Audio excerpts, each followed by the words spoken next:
Just starting, Mersch, you've been through the playoffs before, and you've been to the end of the road in the championship. What's your message to your teammates, your players, as you get ready to begin this journey? I mean, obviously, it's a great opportunity for us individually and as a team, and I think getting there is obviously hard, and it takes dedication and teamwork and commitment and all that stuff. But my message when we sat down and spoke,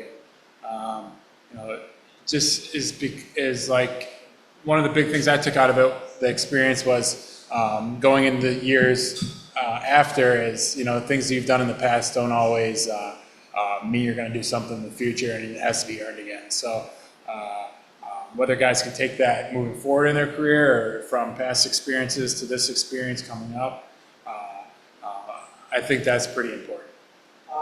When you won a Calder Cup in Rochester, what do you remember about that team? Why was that team good enough to go all the way? Well, we just kept building throughout the year, and we came together as a group, got really tight.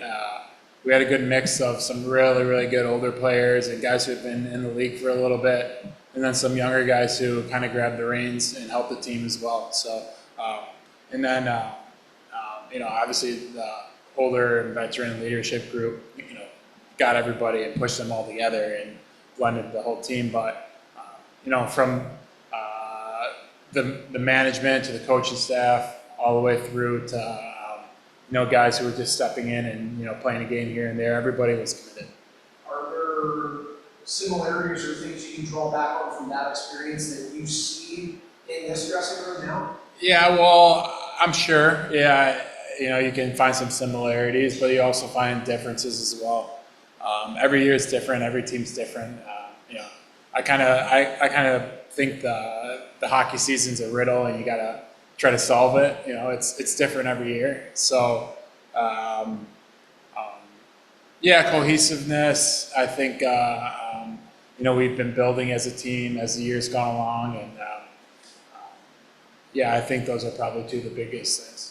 For a chunk of these guys, last year was the first long playoff run they've ever done. Mm-hmm. How much of a benefit is that experience going for it would hopefully be number 2 in terms of a long playoff run?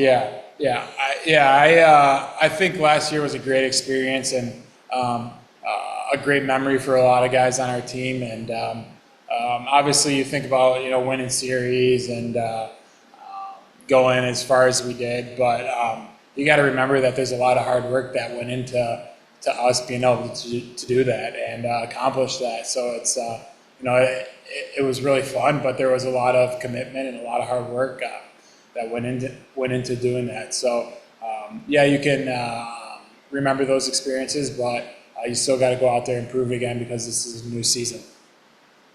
For this town, it's been a long time since we had a run like that. Yeah. Is there something that you went through last year, beyond obviously the winning, that you thought, wow, this was really cool, I hope I can do that again this year? Yeah, that's a great question. I really enjoyed it. You could kind of feel the energy around the city and the rink, obviously, when we were playing games. And we were playing through Memorial Day weekend. That's a great time to be playing hockey. And this fan support here and how passionate people are about winning teams in Western New York is there's not much like it. So when you have a chance to do something special with a team that has so much history and so much support, it's special. At the end of February, you lost a game to the Crunch. You had a 2-goal lead, you blew it. It was the 4th loss in a row. After the game, After came in here and said that Syracuse was just better than you guys. You guys had to make a decision on if you wanted to grow the team. Rosie said that that lit a fire under you guys. You won 15 out of your next 21 games. What was the commitment, the turning point? What clicked? That's a good question. Yeah, it seems like that was years ago at this point in the season, just because there's so much that's happened between that point and where we are now. But I think we didn't shy away from where we were and where we had to go, and to have success. So we pushed through and we were consistent with what we wanted to do for a long period of time. So yeah, I think that's probably the biggest thing, is being consistent and not shying away from the challenge that was ahead of us. And I know it was 2 months ago, and I know you guys are always looking forward and not in the past, but Rosie did kind of say it like that. It felt like they doubled down on commitment. They felt like, you know, hey, one game at a time. App said, don't worry about the standings. Like, did that feel like to you a turning point in the season 2 months ago, going, hey, it's time to go? Yeah, I think that, you know, like you just said, it's time to go. You know, there's no more room for error.